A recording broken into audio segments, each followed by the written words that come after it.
What is up, guys? In today's video, we're going to be talking about movement in Fortnite Zero Build and how you can use it to help you win more fights. As always, if you guys do find this video helpful, informative, remember to give it a like, subscribe if you'd like to see more, and comment down below what level you are so far in Season 3. So, if you come from other BRs like Warzone or Apex, the movement in Fortnite is different. It's a lot more simple. There's not many like button combos like slide canceling or bunny hopping that you would need to worry about in those games in Fortnite. It's mostly just like the way you approach fights around cover and how you decide to push opponents. The background gameplay in this video will show a lot of the things that I end up talking about during it. I just tried to find as many clips of fights I won off movement from my recent games and threw it all together in this video. And a lot of what we're going to talk about in this video can simply boil down to just be annoying to fight. I feel like that is the number one goal. You want to make your opponent's life as inconvenient as possible when they're fighting you, and you use your movement to do things like that. And also, you know, if you're fighting somebody and you find that person really inconvenient or really difficult to hit, try to like think about what they did and how you could incorporate that into your game. We're going to start off with like keybinds and settings though. If you're a controller player, you want to be able to jump, crouch, and sprint without taking your thumbs off the analog sticks, because if you can do these things without taking your thumbs off the sticks, you'll still be able to aim. Whereas like the default jump bind is A on Xbox or X on PlayStation. And if you have to actually hit that button with your right thumb, you're not going to be able to aim as conveniently while jumping. And so your two main options for this are going to be the sticks themselves, like right stick, left stick, or R3, L3 if you're PlayStation. Those are kind of two nice binds that you have if you're playing default controller. But in modern games, with how much you need to do, it is very difficult to have ideal binds and then also play default controller, default grip. I would highly recommend getting a paddled controller or a controller with like back buttons. I am sponsored by AIM. There will be a link down in the description below. You can check them out. I also have my own design on there, and in my settings video I kind of talked more about my controller and the things they do, but they do make controllers with paddles and a lot of other features, and they do have lifetime warranty on the parts they modify on the controller, which is really nice. But yeah, if you're playing default binds, default grip, it's pretty tough.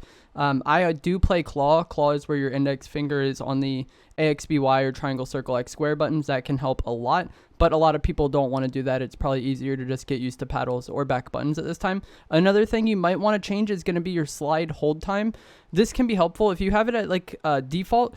This is how much you have to like hold crouch before the game realizes that you're trying to slide. And a lot of these movement strategies that we're going to do involve sliding around corners. That's a big one. Or just landing in a slide sometimes. And so having the slide hold time as low as you can get it without accidentally activating it is pretty ideal. I keep mine a little higher than some just because I don't like if I'm gonna, you know, go to like crouch and shoot somebody if I accidentally slide. So I don't like it as sensitive as possible, but having it lower than default is probably ideal. And then another thing you might also want to adjust is going to be your dead zone. So this is how much you have to move the stick before the game registers input. It's similar to the slide hold time.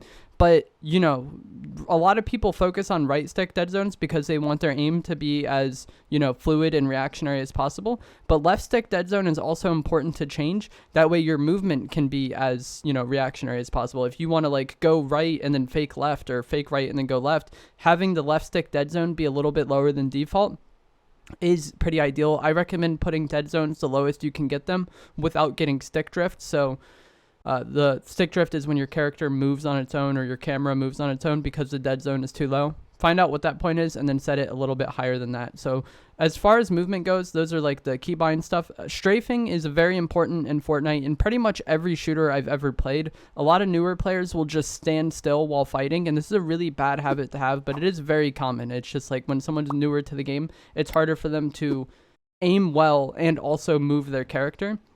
And developing this habit or developing this skill is super important. It's definitely something you want to focus on. You can also aim with your movement. Like you can strafe aim to an extent, because moving your character left and right also moves your crosshair, you know, a corresponding position as well. And so I and a lot of other, you know, good controller players definitely strafe aim. Like I use my character's movement to make small adjustments with my crosshair, since it is pretty inconvenient to, you know, make small adjustments on controller. And this is something that's very big in every shooter I've ever seen controller players or like play. Strafe aiming and using your movement to aim or make fine adjustments is very, very essential. This is definitely done at long range, but even in some close range shotgun fights, this can help. Also, just crouch spamming when you're using spray weapons like an SMG or the flapjack rifle. If you are using that, just hitting your crouch button over and over and over again while you're spraying the person. Not only does it make your character look really weird, but also I feel like it makes the like aim assist stickier. I don't really know what it does, but it's always just felt very good. And then also throwing things like jumping shots or just, strafing to the right and then jumping while strafing. You kind of move your character drastically to the right. It can throw your opponent's aim off, and you guys know how important hitting a nice pump shot is in this game. If you throw your opponent's pump shot off, that's huge for you in the fight. And then also, if you are capable of doing this, getting behind your opponent while strafing is very helpful. And that might be odd. You're like, how would I end up behind them? But this kind of goes back to what I was talking about before about a lot of newer players just standing still. The people that stand still while they're fighting you, it's pretty easy for you just to like strafe to the side or like behind them, and it makes it very inconvenient to deal with that, to deal with you.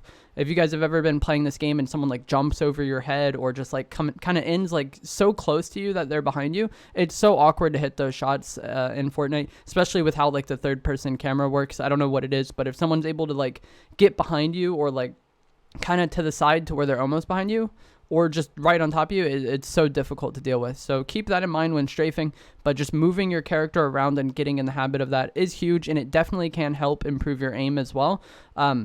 The biggest thing, in my opinion, with just playing this game in general in Zero Build is consistently putting yourself near cover and effectively using it in a fight. You want to always be near some sort of cover when you're navigating the map or navigating your POI. Obviously, there is going to be times where this isn't, possible if you're out in an open field or whatever, but you want to limit those situations as much as possible and just navigate the map naturally or navigate your POI naturally in a way that you always have cover. And then when you get in a fight, you kind of want to just get to that cover as fast as possible. Like, just like electricity will always find the path of least resistance, like instantly. You want to just instantly be near cover when you're in a fight, and you need to do this without thinking about it. Again, like strafing, this is something you just kind of develop and it becomes second nature, but playing around cover is super important. And then a lot of these movement, tactics that we're going to talk about also come into like playing around cover. Right shoulder peek is also something you need to take advantage of as often as possible in Fortnite, especially when you're fighting around cover. The camera in Fortnite is not centered, so if you peek from the right, you have to expose less of your character than if you peek from the left. And drilling this down to the point where it's second nature and you just kind of naturally peek like this without thinking about it will definitely improve you as a player. And this is also really big in build mode, because peeking from the right during build fights or when making edit plays on enemies is a huge part of the mode. That's like essentially what box fighting is getting edits where you have right shoulder peek and your opponent doesn't.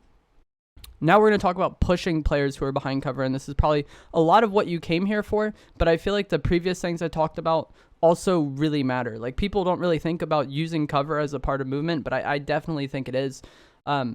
Ideally, if you're going to push somebody, you would have opening tags on them. Not only is this going to give you an HP advantage going into the fight, but it'll also kind of put them on the back foot and make them less likely to tag you as you push them. If you're on the flip side of this, if someone beams you and you're like behind a tree or a rock and then they're running at you, healing is nice, but also getting some damage back on that player will be nice as well, because a lot of people don't expect it, and that can really change the fight. When you want to push someone who's around cover, around a corner, one thing you can do while sprinting as you get to the cover is you can just kind of jump around it and then make a wide peek and even land in a slide or just slide around the corner. Like, if you're in a building and someone's playing a corner, if you just walk straight around the corner, that's much easier for them to deal with than if you kind of like sprint and slide wide around the corner. You kind of negate their right shoulder peek advantage, and you remove that corner from being a part of the fight essentially, because you just like push past it. And it's the same way with like rocks or trees. If you have an opponent camping behind one of those or chilling behind one of those after you tag them,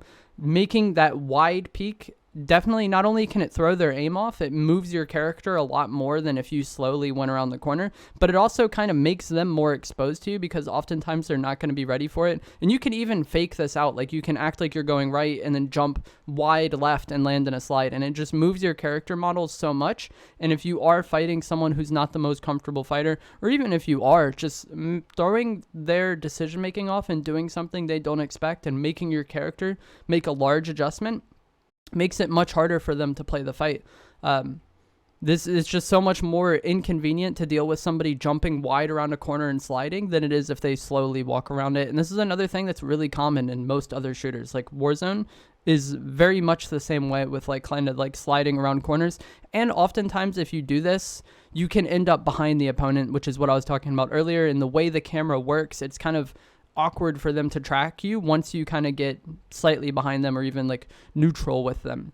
The soaring sprints augment with low gravity can also make this really, easy to do, because you just soaring sprints jump up and now you're much higher than what they would have anticipated, and you're shooting down on them, which is a much easier fight for you than it is for them.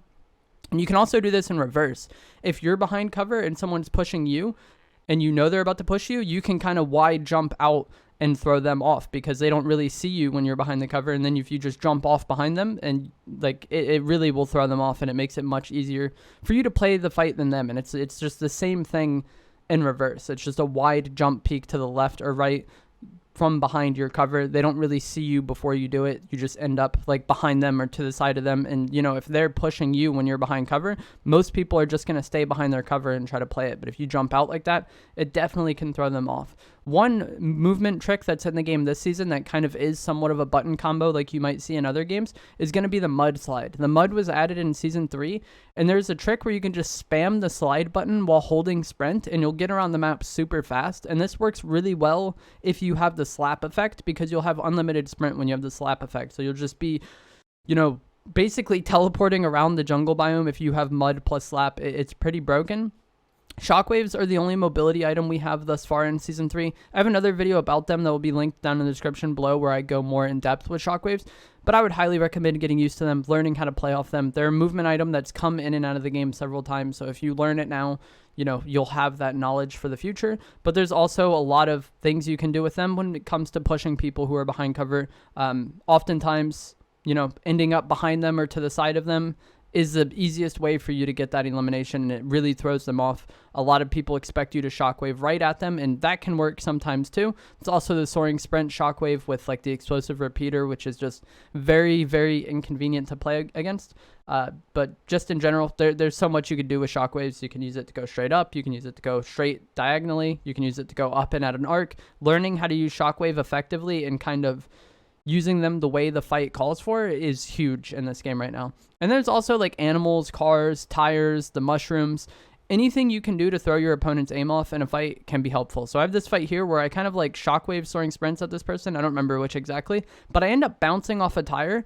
And I highly doubt this is what they expected me to do, because it wasn't even what I expected to do. It was just a total accident. But like using these tires in this fight made it much easier for me to play than them. And then the same thing can be true with animals. If you ride one of the animals and then you jump off the animal, you end up super high typically. And oftentimes that isn't going to be what the person you're fighting against expects, and it's much easier for you to expect that or play around it because you're the one making it happen.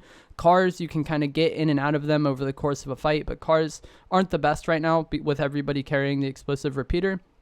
But it just comes down to what I talked about at the start of the video.